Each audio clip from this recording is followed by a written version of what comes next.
এটা হচ্ছে আমার বাড়ির পাশে, আমার বাড়ির সামনে এটা খেলার মাঠ।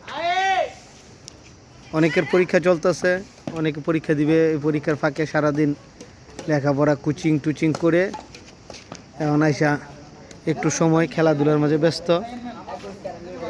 এটা 10:30 11টা পর্যন্ত চলে।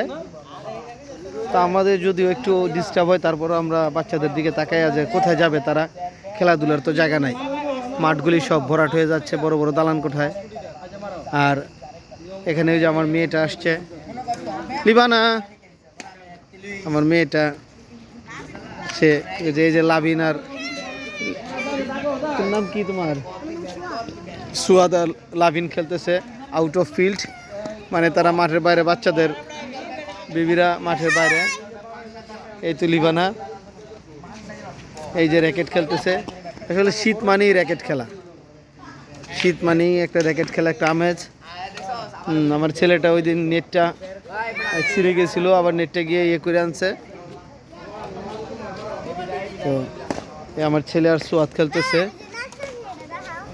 এই যে লিবানা এখানে নাচতেছে, মেয়েটা। এটা যে খেলার একটা এন্টারটেনমেন্ট। সে তো র্যাকেট খেলে না, সে নাচে।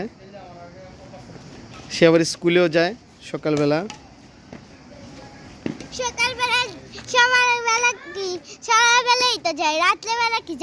নো নো নো, রাত্রেবেলা স্কুলে যায় না কেউ, সকালবেলা স্কুলে যায়। এই যে আমার ছেলেটা খেলতেছে,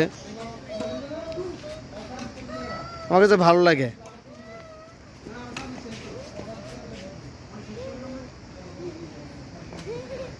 এই যে লাভিন, আপনার অনুভূতি কি বলেন, কেমন লাগতেছে আপনার? আসলে বানা ওদের খেলতে দাও।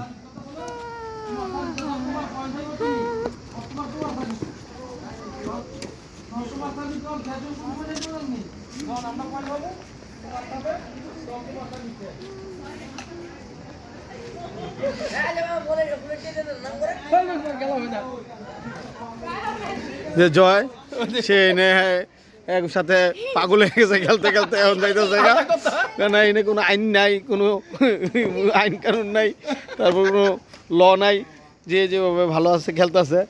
জয় বলতেছে যে না, এইভাবে হয় না। জয় বেশ লাগাইছে না, জয় বলতেছে না, এইভাবে হয় না, কারণ ওরা আইনের ধার ধারে না। জয় ঠিক আছে।